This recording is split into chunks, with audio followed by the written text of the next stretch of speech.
up, College Station? I'm Grace Hollowell, and today I'm joined once again by Jennifer Nations, our resident water chick. Hi, Jennifer. Hi.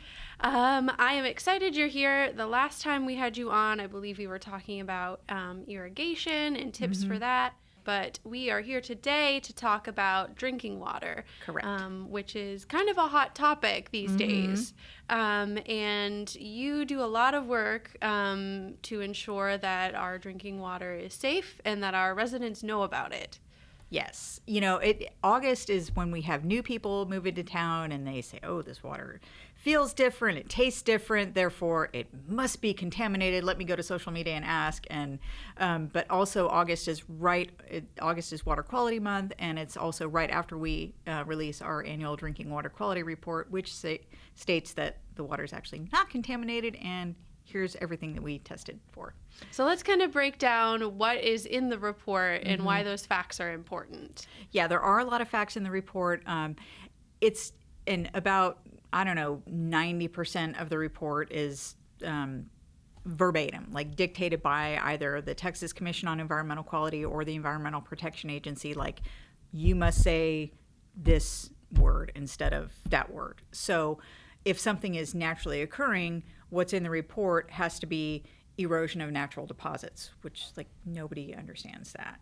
So there's a lot of facts in the report. There's a lot of good information in the report, but they are not the easiest to read. Right, a lot of technical jargon. So let's kind of break that down here. I know a lot of the questions are, the water feels different, or it doesn't look like what I'm used to. So what are some of the processes that we take to ensure that our water is safe? So we are blessed with a abundant aquifer, the Carrizo-Wilcox aquifer. It's not like a limestone aquifer that if you're coming from the San Antonio area, you might be used to hard water, something that has like a crisper mouthfeel or something that washes the soap off of your body right away. We have what's known as soft water here, so it doesn't take a whole lot of soap to make a lot of lather. And so if people are used to using a lot of soap, like I was before I moved here, I moved in and had, probably filled up my entire hand with shampoo, and I was in the shower for forever trying to get the water to come out.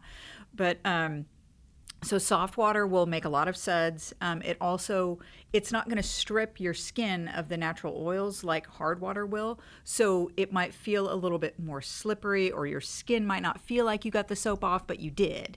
So when people have those, experiences when they move here, they might automatically think, oh, something's wrong with the water, but it's actually really good. And then again, it is safe to drink as well Correct. As bathe in. So another thing that's great about our drinking water source here is that all we have to do to make it safe to drink, to meet the Safe Drinking Water Act requirements, is we add chlorine for disinfection. We don't have to put it through a huge, long, lengthy, expensive treatment process like we would if we were getting it from a reservoir. We're not having to remove a lot of contaminants to get it safe to drink. It's coming from a protected aquifer 3,000 feet deep. We add chlorine and we're good.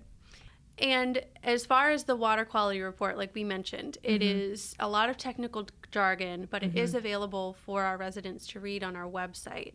And if they have any trouble understanding or not quite sure what some of the language in that report is, they can always reach out to you. They can always reach out to me. If you have a homeowners association, PTO, scout troop or something, I'm happy to go and give a presentation on the water quality report.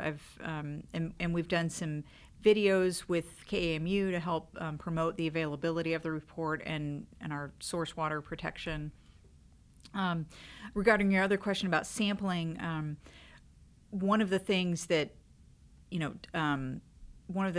could make people sick like right away is something called coliform bacteria, and we take a minimum of 100 samples a month, a minimum. So somebody is out in our system just about every day looking at the water, testing it, making sure it's safe to drink, checking the chlorine residual, checking for bacteria contamination. So we've got people on it all the time. Y'all do a great job of testing and making sure things are safe. How can people contact you if they have questions? They can email me, jnations@cstx.gov. They can call me, 979-764-6223. And if they do have questions, or if they do feel that something isn't right with their water, if it might be discolored or they have a leak somewhere, where can they go to find out more information on what they need to do to repair that? So anytime people have a question, they can report that to Utility Dispatch. The number is answered 24 hours a day, 7 days a week. You may not get an actual person picking up the phone, but you leave your name, phone number, and address, and a description of the problem. You can choose one for water, or I think it's one for electric, two for water, wastewater. But you just call 855-528-4278, and I tell people, save that number in your phone, so that you have it anytime that you need it, and you can use that to report a electric outage or a water or wastewater problem.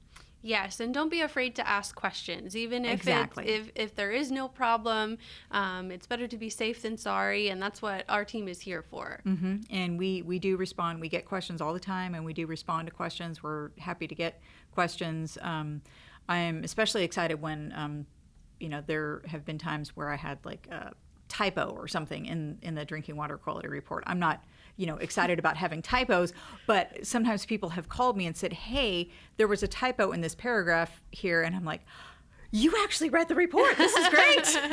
And it shows that we are humans Yes. creating the content.